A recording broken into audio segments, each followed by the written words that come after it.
Hey, Rob, thanks for joining me today on this episode of CloudBrew. Hey, Chris, pleasure to be here.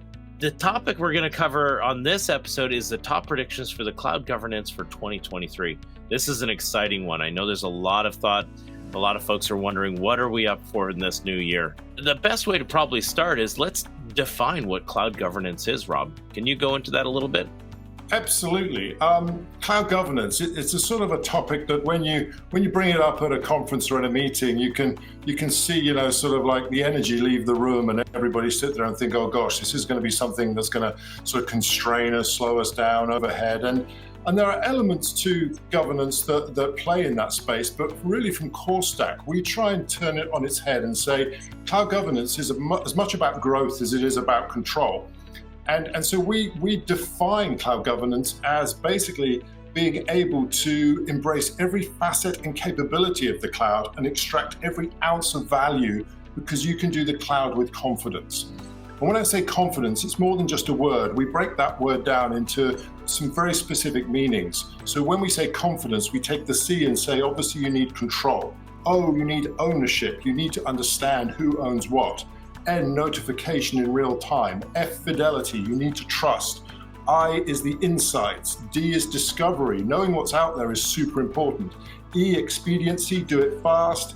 N is next gen, and I'll talk about what we mean when we say you have to be next gen.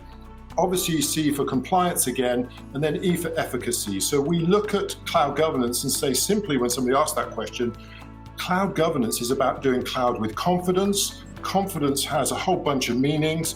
If you do that, then you're in good shape. Right. And I think it's going to be an exciting year. And let's try to start with just the top 3 predictions you have. I know you probably have a lot more than that. At a high level, what are the top 3 things that you think we'll cover here? There are many we could talk about, but I mean, I've sort of synthesized what customers are telling us, what I see our competition doing, what analysts are telling us, and also because we have such a close relationship with all the hyperscalers, we've sort of pulled that together and come up with 3 predictions that I see playing out in 2023. And the first one is that cloud governance becomes almost the de facto cloud operating model. The second one is obviously green ops. Green ops, I think, becomes of age. And the third one is, especially as you start hearing about things like the super cloud, et cetera, that abstraction is now the name of the game. Interesting 3 to cover. Let's start at the beginning. Let's talk about that operating model. Yeah, I mean, so really when you think, what is an operating model? I mean, loosely defined, it's the sort of how you operate to deliver maximum value to your customers. And in today's digital world, where every company to some degree is a software company, all roads digital lead to and from the cloud. So how you govern that cloud from every facet will basically become the de facto cloud operating model. How you run it from a cost lens, how you run it from a security lens, from a compliance lens, a green lens, how you basically run the cloud estate to be a model cloud citizen becomes the de facto cloud operating model. And it needs to be looked at with that degree of gravitas by all people in the organization. And building on from that, one of the things, as I said, a cloud operating model or any operating model is all about delivering value. It will help answer the question that I think many boardrooms are asking of their IT team, especially is, where's this value that's been promised? A lot of investment's been made in the cloud. And now people are turning around saying, well, the promise was big, show me the real value. And I think because it's been tough to do that so far, the boardroom is very reticent to sort of really put their foot down and go far and go fast with cloud as the fuel to do that. And so, what we need to do is help the board have that confidence, going back to our confidence again, to look at their operating model all up and say, we can go faster on the things that are working, and we should be experimenting in areas that we didn't before because we have confidence in the cloud platform which our business is now built on. And so, looking at cloud with that gravitas and saying, this is a conversation about how do I grow, how do I go faster, as much as how do I optimize and how do I keep in control, is what I think is going to start to happen this year. And so the conversation around cloud governance is going to be intertwined into the core operating model that's going to make its way into the boardroom, and there are going to be some serious questions asked. Yeah, we definitely have come from a new maturity level of this, where it's really becoming well into its maturity now, and I would agree with you. That's what the boardroom is going to expect. The next prediction you had was on Greenworks. I know this is a hot topic, and this is really interesting. Interesting you bring this one up. Tell me a little bit more on your thoughts there.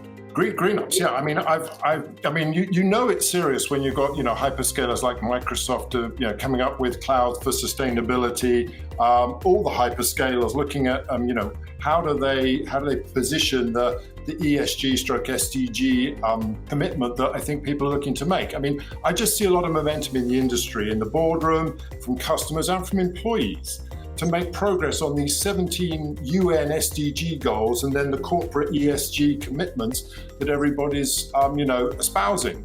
And I think if you think about it, the kernel of cloud governance, again, is this cloud resource. And the time will come when the cloud resource, the ESG impact of that cloud resource, whether you're talking scope 2 or scope 3 from an MTCO2 emission perspective, it will determine action on the cloud resource the same way cost does and with FinOps or SecOps and security. So, would you provision a cloud resource in a greener data center than a different one, even if it costs more? Would the kind of cloud you purchase, if it was in something that was in an area that combined produce less MTCO2 in that environment, would you be willing to go there? Those are decisions that, today we just don't look at it in that way, but I think it's coming up the sort of like the pike in terms of priority to say, we need to think of GreenOps as just as we look at FinOps. And there's a very close correlation between the two. And in my mind, there's some push and pull activities that are going to drive some of this. The push activities are very much going to come from employees who want to see the company demonstrate a greener stance, both within the organization, upstream in the supply chain, and downstream in customers. So they'll want to make sure their company is as green as possible. And to be honest, the boardroom can't ignore that push. But there's also going to be a ton of pull, and I'm talking pull from regulatory bodies, who are starting to standardize and push, the way ESG is measured. Things like the GRI, the Global Reporting Initiative, being driven out of Europe, the TCFD initiative, I think it's the Task Force for Climate Financial Disclosure, that's being driven by the G20. All of these are starting to put standard measures and regulations on a company's GreenOps posture. And, I think the days where, a rich company can buy carbon offsets to put on their balance sheet that they are, or on their website that they're carbon neutral, I think those days are numbered. I think there's going to be a lot more regularity, introspection on that. I also see with the work from home push that COVID has exacerbated, there could even be a scope 4, which is how green or how much carbon does an employee at home emit, and if the employer is willing to help in that, can the company claim that credit to offset its? I mean, it's getting into that kind of nitty gritty. The thing is, all of this is going to ride on the backbone of cloud. And so really, it's something where GreenOps, to be able to measure it, with confidence, all those things about control, ownership, fidelity, etc., will be super important. And to bring it very tangibly back, in the boardroom, they have to wrestle with this thing called the TPL, the triple bottom line of people, planet, and profit. And if they don't, any three legs of that stool, if they only focus on two, it's going to tip over. They have to focus on all three. They know they do. Cloud is the sort of constructive disruptor that's going to allow them to do things and really, be that model green contributor to the planet. But I think GreenOps in all of that is going to be absolutely critical. And companies like CoreStack, obviously, we're looking at that because every facet of that cloud resource has an interconnected impact on your MTCO2 contribution. So long answer, but I think it's a topic that is going to come bottoms up, top down, and from the side from every partner or hyperscaler you're dealing with. And truly fascinating, because I do think that, it is, again, another one of those coming through maturity and of age, being socially responsible and part of our environment. And the visibility part of it is going to be key. So that'll be really interesting to see this one evolve. I think it's due for that. Chris, I mean, just to keep going on this one, because I've been involved in it really does open people's eyes to the possibility of what you can do. And I'll just talk briefly about a customer we were talking to in South Africa, who I won't name the name, but they were a financial institution, and to believe it or not, they one of their ESG projects was a connected cow. And you may sort of laugh at that, but when you think in a country like Africa, a cow is a very important sort of element of currency. The more cows you've got, the more wealth you have. Now, being able to connect that cow to understand where it's grazing, how close to the road is it, whether it's standing in a wet ground, where it is from a security perspective, what it's eaten, how sick it is, etc., etc. Absolutely super important. And the yield a farmer can get off his cow is gone up through the roof through a very, very simple, chip, very simple transmitter. The technology is there to do it. And from the financial institution that sponsored this, which you think, why would, say, a bank be interested in a connected cow? Well, it enables them to open up a whole new lending business, because the cow can then, once it moves on to the next part of its value to the humans, there's the leather quality. And then there's other businesses that spin off that. So every element of that cow can be better utilized because there's data to demonstrate what it is. So it may sound silly, but if you just take that simple example and extrapolate it out to poke the creativity of everybody who's listening on this, how can you use cloud, use green ops, and innovate something new in your business that's not only good for the planet, but good for your profit and good for your people? That's the TPL. Sorry, that one just struck me. No, it's fascinating. I think it's a great example. It gets my wheels turning and starting to thinking, okay, do we have a new acronym coming on? We had the Internet of Things, but we can't call them that. But then I start thinking, wait, are we going to put Android Wear and Apple Watches on these cows? Because but in all seriousness, it does get down to that monitoring level and going all back to it. And it is a great example in there. So fascinating. So hitting on your last point, just for sake of time here, I think it was abstraction, if I remember correctly. Yeah. Abstraction is the name of the game, and this one came to mind more because of all the conversation around super cloud. Where you read articles where we used to be, there was, shall we go to cloud? Yes or no? That ship sailed. Then it was which cloud, and the hyperscalers would bash each other around to say I'm the best. We realized that they're all good for certain things, parity on others, and so now we're in multi-cloud. And then when you talk multi-cloud, because it's a reality. You still talk to CIOs, and when you say multi-cloud, you can see they roll their eyes with, and look desperate in terms of this is going to be expensive, even if, it's going to be confusing. I've got all this stuff, and so there's talk in the industry of super cloud, which, in my opinion, cloud governance, the way, for instance, a company like CoreStack multi-cloud governance is a similar concept in that it's abstracting, from the complexity of individual things into a much more holistic thing. But super cloud is coming, and I think the concept of abstracting complexity from the data center, through every hyperscaler to the edge is going to be the holy grail of everybody. And I think what the pointy end of the spear on this one is going to be cloud governance, because it's sort of the first place that you go in terms of how do I manage the cost across this, data center to edge? How do I keep compliant from data center to edge? How do I, you go through every posture you want.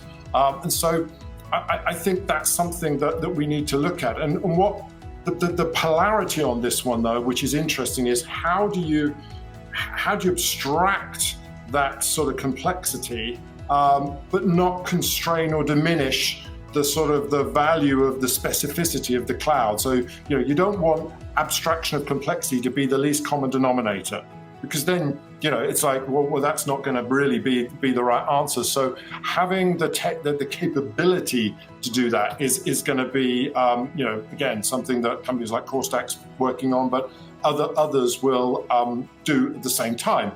And I think, the question out there is also, what role will greater intelligence play in this? We know that, with increased compute and, quantum isn't that far out.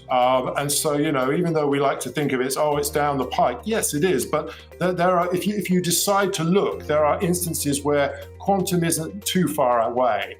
We can store more data than we know. Even that connected cow is creating, too much data. And so when you think about, if you've got the compute power and you've got the reach of data, there isn't too much you can't predict. And as you get more sophisticated with the science around the algorithms, what role is that going to play to help abstract the complexity, not from a governance perspective so much, but from a predicting to make sure things don't happen in the first place? So that there's a lot of unknowns in this. But the thing I would say is that, and I go back sort of full circle, is I said at the very beginning, you need to be on the wave, surfing that wave of the hyperscaler innovation. As soon as you fall off that wave, any surfers out there, as soon as you fall off that wave and get in the back, you're just going to work like crazy to try and keep up. And you just know that things like abstraction, green ops, things like, all the technologies that are coming down, you've got to be right at the cusp. And that's where you need to sort of decide now to take this position and say, how do I become a model cloud citizen, a model cloud platform, from all the well-adopted frameworks, from all the cloud adoption frameworks, from all the get rid of my homegrown hodgepodge, and start riding the wave now with NextGen Cloud Governance, so that when more abstraction, more technology comes down from the hyperscalers, you just take it as it comes. The last thing anybody wants to be is the reason why you can't. And that's why I think, this is super important. You can only, you can't abstract things if you haven't got control of them, and that's where I think governance plays a key role. I think you've convinced me on all 3 points. So on the operating model that we're looking at, the green ops side of things and abstractions. Now, what I want to do is at the end of the year, let's see how you did. I'm going to create a report card, and if you did well, which I expect you will, maybe we'll turn this into Rob's top 10 moving forward for next year in 2024. And Chris, I say do this in 6 months, because this is changing so quickly that, I would say anybody who predicts for more than 6 months out without wanting to come and recheck their thoughts, should be doing it. Let's do it. Let's do that report card in 3 to 6 months, and let's keep going. Let's also maybe dive into these topics further on some of the future podcasts here on CloudBrew. I'd love to get into some of this and spell it out, how it actually is implemented and affects customers directly, each one of the topics on their own. Perfect. Well, thank you for today. We're running out of time on this one, but I really appreciate the time. I think this has been enlightening. I look forward to 6 months from now, taking a look at it and also seeing the vision for the next 6 months as well, to see where we're going.